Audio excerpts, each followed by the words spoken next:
Hi Aquarius and Aquarius Rising. Here's your horoscope for June 2024. I'm Astrologer Joseph Anthony. All right, we have another important month coming up. This is because we now have Jupiter in Gemini in your fifth house of love and creativity. So for the next year, this is going to be a very favorable alignment for you guys. So if you're a Aquarius rising or you have the sun in Aquarius, this is a general sun sign Western astrology reading. It has to be general because I don't have everybody's birthday, and everyone's birthday and birth charts are different. So anyway, let's dive in because this Jupiter is going to help you out a lot. You're going to feel more creative in the year ahead. But as we start off this month, we also have the Sun and Venus in the fifth house. So there's a lot here having to do with spending time with children or your love life or creative projects or enjoying yourself more. That's what these three planets are all about right here. So I say take advantage of, whatever comes your way that you really feel like you need to go into or get involved in, because this could be very beneficial for you. Now, the second half of the month, Venus and the Sun and Mercury will all enter the sixth house. So it's back to work, back to the routine, and, getting down to business. But for the most part here, it still looks like a really good month for many of you. Yes, Pluto is in retrograde in your first house, so you're doubting yourself. You're not sure where you're going. You're not sure, what's happening to you. And that's normal with Pluto there in retrograde, because Pluto is the great transformer, and your sign loves to overthink. And so this is going to be a month where there's still some things that are going to be beneficial to you. It's like Jupiter right here, as we start off the month, Jupiter will be trining Pluto.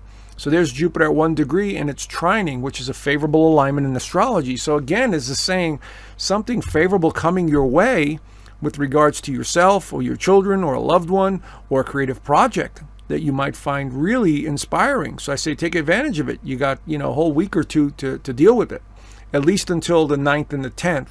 And that's because Mars is going to enter your fourth house and square Pluto as well. And I'll get to that in a minute. But the good news continues. Mercury enters Gemini on the 3rd, right there. Now, Mercury is in its own sign, so the need to communicate will go through the roof, because Mercury loves to think and loves to talk and loves to express itself. And look at all these planets in that fifth house. So you're either feeling very vocal, or you're doing something with a creative project, or maybe you're doing something with video, or you're spending time with your kids and you're laughing and you're playing. Gemini, the sign of Gemini is very playful. And so with Jupiter there and Venus there and the Sun there and Mercury there, this could be a very good time to just enjoy yourself. And so this could be very beneficial here. So as you can see here, as we started off the month, things are looking good. But wait, there's more. The new moon in Gemini, also on the 6th, continues to highlight the fifth house of love, children, creativity. So it's going to be at 16 degrees, so wherever that is in your actual birth chart, that's the area that gets lit up. And so it's going to be closely aligned to Venus. So the love life is definitely highlighted here, or feeling so much love for the people in your life or your family or your children. Or if you have grandchildren, maybe you have grandchildren that you just love being around. But whatever it is, lots of creativity, lots of potential here for the next 2 weeks, because that's how long new moons last. So I see a lot of benefit here to some good stuff coming your way. So you just have to kind of like go in that direction and see where it takes you. Don't overthink things. Now, the energy starts to shift. Mars enters Taurus on the 9th, right there. Mars in Taurus is definitely a little slower and a little more easygoing. It's about getting back to the basics, and it's in the fourth house of home, feeling, and foundation. So anything to do with the family matter, anything to do with remodeling, anything to do with like the aesthetics or painting or, changing the furniture or whatever it is, this is going to be the theme here with Mars in Taurus in the fourth house. But the problem here is, for a couple of days at least, we see here that Mars is going to begin to square Pluto. So this means there could be a little friction in the mix here between, let's say, the 9th, the 10th, the 11th, and the 12th, because Mars is making an alignment to Pluto. So this could have something to do with feelings or real estate matters, or having to do with the child, or having to do with, just money matters, because this is the sign of, Taurus is the sign of money, and it's squaring Pluto, another sign of money. So maybe there's something to do with investments, having something to do with spending too much on rent or, supplies or whatever you're doing with the home or real estate matters. But feelings could also be very important at this time as well, because Mars is in Taurus. Kind of makes people a little bit more sensitive. But it is about getting back to the basics. So I would encourage people to either, get out in nature, do some gardening, go make a nice meal or go out for a nice meal. Taurus likes elegance and beauty and stuff like that. So you might find that that's going to be nice. The downside to Mars in Taurus, though, you got to be careful, is overindulging, overeating, over drinking, too much pleasure and going overboard with that. So keep an eye on that. Now, on the 17th, Mercury and Venus enter Cancer. So the energy starts to change once again around that time frame. Now, Venus is about relationships and partnerships, and Mercury is about thinking. Now, Mercury in Cancer doesn't really do that great because Mercury wants to express itself, and Cancer is very self-protective, so it won't express itself, and it has a difficult time expressing itself. So this could be you having to do with something at work, or dealing with an unpleasant person at work, or maybe you're having to counsel someone who's having a rough time in their lives. This is also about partnerships and nurturing, because Cancer is the sign of nurturing and taking care of others, or family dynamics or responsibilities. These are all going to be the theme here with just these two in the 6th house. But then on the 20th and 21st, the Sun enters Cancer as well, marking the summer solstice in the northern hemisphere. So now we have the Sun's power in the 6th house. So with 3 planets in the 6th house, everything gets amped up even more. So new creativity or a new job. Maybe you're remodeling something at work. Maybe you're doing a new project with real estate, because we're talking about Cancer, which rules real estate. A lot of feelings and emotions. Maybe there's a lot of support at work. You're really enjoying yourself. It's a very pleasant environment. You're just enjoying the females. Cancer is associated with female energy.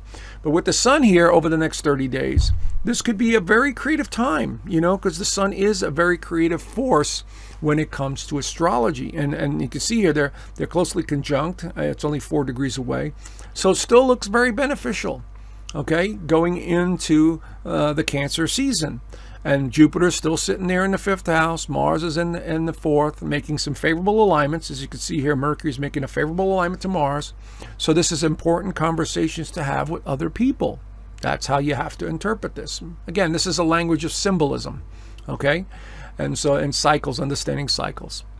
We also have the full moon this month on the 21st, right here. It'll be in the 12th house of spirituality, limitations, self-undoing.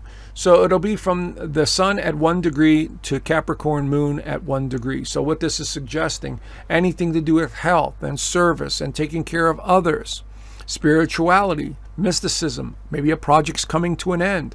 Maybe you're coming to some sort of realization. I've got to start doing yoga or something like that. I need to change my priorities and responsibilities. This could all be under this umbrella of a full moon in Capricorn in the 12th house. The downside to a full moon in Capricorn in the 12th is feeling sorry for oneself. So stay out of that realm, because Capricorns are very hard workers, and they're very hard on themselves when they don't achieve what they think they need to achieve. And that's what I mean by be careful not to beat yourself up or over worry and stress yourself out with all this energy around the full moon in the 12th house, because this is the house of self-undoing. Okay, so, and then last but not least, we have the ruler of Capricorn, which is Saturn, is going retrograde in Pisces right there in the 2nd house of income and values. So for the next 4 months, because that's how long Saturn goes retrograde in the 12th house, in the 2nd house, you'll be questioning yourself. Am I in the right job? Am I making enough money? Is this what I really want? That's what happens when we have an outer planet going retrograde. Think of the term retrograde as retro, going back or going within. And so it'll be a slow process over the next couple of months where you're internalizing, and maybe you're returning to an old project or something you've done before. But there's this internalization that takes place with Saturn, because Saturn is all about discipline and achieving goals and putting in the hard work. And when it's retrograde, it's like even harder on ourselves. Like, I'm not doing enough, I'm not sure. There's that questioning everything. And so don't take it personally. Everyone's going through it in some way and somehow, because we're going through a massive transition right now. Everyone on this planet is, So do the best you can. And, but you do have some other alignments here that look like it's a very favorable month. Anyway, there you have it. Stay tuned for a special offer that I'd like to share with you. Have a great month, and I will chat with you soon. Bye for now. Hi, thank you so much for watching my monthly astrology. I really appreciate your support over the years. Have you ever considered learning astrology? Well, you're in luck, because I've created a full online astrology course in my private community. It's a full 6-module course that takes you from the beginning of astrology, what it all means, the mythologies, the houses, all the way to the more advanced techniques such as progressions, solar returns, how to read transits, how to make predictions. It's all there in this course here. And I even dive into some of the mysterious stuff, what some of the symbolism is all about. So I think you might want to check it out if you're interested. Along with the course, we have a very tight-knit community here where everyone helps each other out. And so if someone knows a lot about astrology, they help other people with astrology. So it's a community that really gets involved and, really wants to learn and help each other out. But as you can see here, I have a whole lot more on this private community. I also have the Inner Circle live calls each week. Now, this is something that I do twice a month on YouTube, but here I do them on a weekly basis. And I talk about various topics. You get to ask me questions, we interact, and we learn a whole lot more than just astrology. So this could be anything from astrology to what's going on in the world, predictions, politics, whatever it is. We talk about it in the Inner Circle calls. Of course, I do have videos here that I do not have on YouTube, so you get those too. And then I've got a private resource vault, which has videos that I suggest watching, books suggested reading, meditations, and more. So if you're interested in learning astrology or want to be part of a great community that's really growing fast, head on over to the link down below and click on the link and join today. All right? Thank you so much, and I look forward to seeing you soon. Bye for now.